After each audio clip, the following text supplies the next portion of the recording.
There are some true crime cases that are so shocking and so brutal that even decades later, they can astonish even those of us who think we have seen it all. This is one of those cases. Welcome to my channel, Weird Wild Stories. My name is Chrissy, and I discuss things that are strange, mysterious, and creepy. If that interests you, then please subscribe or follow me. I have a lot of creepy videos to binge and many more to come. If you enjoy this video, hit the like button, leave me a comment, or share this video with a friend. That really helps out a small channel like mine. Okay, let's get into today's story. The chilling case of the Icebox Murders, 1965. In the quiet streets of Houston, Texas, nestled within a nondescript home, a horrifying discovery was about to send shockwaves through the community. A discovery that, to this day, remains unsolved. This is the story of the Icebox Murders, a case so chilling that it has baffled investigators for nearly 6 decades. The call for a welfare check. It's June 23, 1965. Fred and Edwina Rogers, an elderly couple living in a modest home at 1815 Driscoll Street, hadn't been seen by neighbors for several days. Concerned, a family member reached out to the Houston Police Department, requesting a welfare check. Fred Rogers, a 81-year-old man, and his 79-year-old wife Edwina, lived quiet, reclusive lives, but their sudden disappearance from daily routine had neighbors and relatives on edge. When the officers knocked on the Rogers' door, there was no response. The house was eerily quiet. They had no choice but to force their way inside.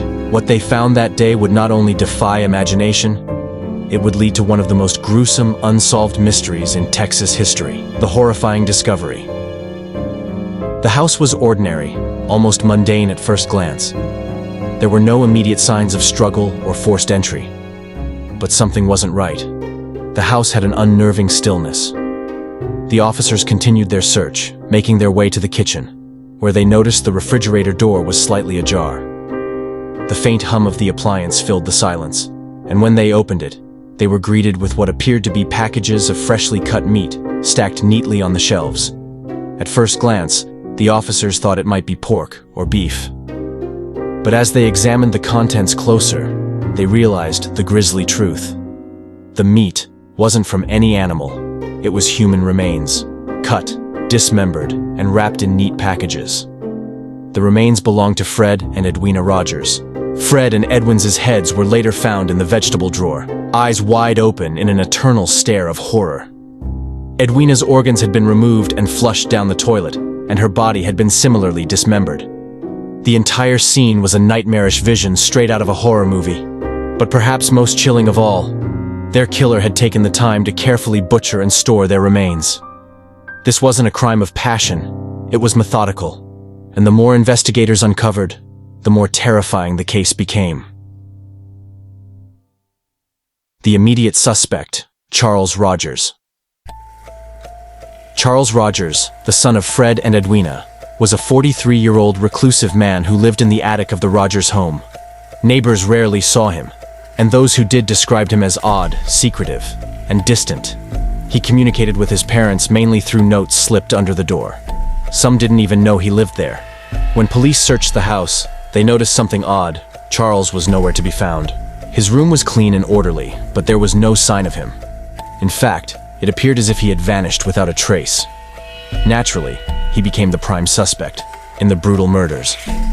But who was Charles Rogers? And why would he have done something so horrific? Who was Charles Rogers?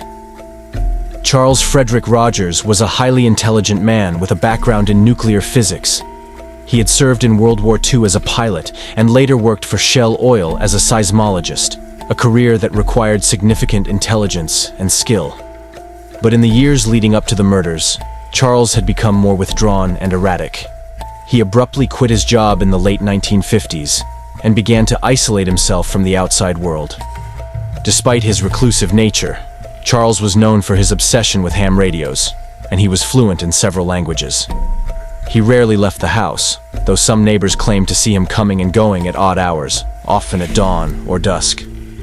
What puzzled investigators was that a man as educated and capable as Charles could seemingly disappear without a trace. The crime scene and evidence. The police noted several strange details in the house. Despite the horrific scene in the kitchen, there was little blood found in the rest of the house. It seemed that whoever committed the murders had cleaned up carefully. The only traces of blood were found in the bathroom and the master bedroom, where it was believed the murders had taken place. Upon further investigation, they found a bloody saw in the attic, which seemed to confirm that Charles had dismembered his parents' bodies there. But without Charles himself, investigators were left with more questions than answers. Possible motive. The most accepted theory at the time was that Charles had a troubled relationship with his parents. Reports suggested that Fred and Edwina were controlling and abusive toward their son, possibly driving him to a breaking point. Some speculated that Fred may have financially exploited Charles, leading to resentment. Other reports suggest Edwina might have been involved in fraudulent financial schemes. But there were even darker theories. Some believed Charles was involved in covert government work, potentially espionage or intelligence operations. His knowledge of multiple languages and highly technical skills fed into the idea that he was more than just a reclusive genius. Could this have played a role in the murders? Or was it simply a case of long-buried family tensions exploding into violence? The disappearance of Charles Rogers. Despite being the prime suspect, Charles Rogers was never found. It's as if he vanished into thin air. Some believed he had fled the country, perhaps using his skills and intelligence connections to disappear without a trace. Others speculated that he was murdered by someone else, and that his body was hidden to cover up a larger conspiracy. There were occasional sightings of Charles reported over the years, but none were ever confirmed. Investigators chased leads across the globe, but nothing concrete ever materialized. The case eventually went cold, with no sign of the elusive Charles Rogers. Theories and speculation. As the years went on, the case of the Icebox murders became a magnet for conspiracy theories. One theory suggested that Charles was involved in the JFK assassination, linking him to shady intelligence operatives. Another suggested that his parents may have been involved in criminal activities, such as money laundering or fraud, and that their deaths were the result of a business deal gone wrong. Others speculated that Charles was a victim of mental illness, pushed to the brink by years of abuse and isolation. The fact that he disappeared so completely only fueled these theories. The legacy of the Icebox murders. To this day, the Icebox murders remain one of the most baffling and gruesome cold cases in American history.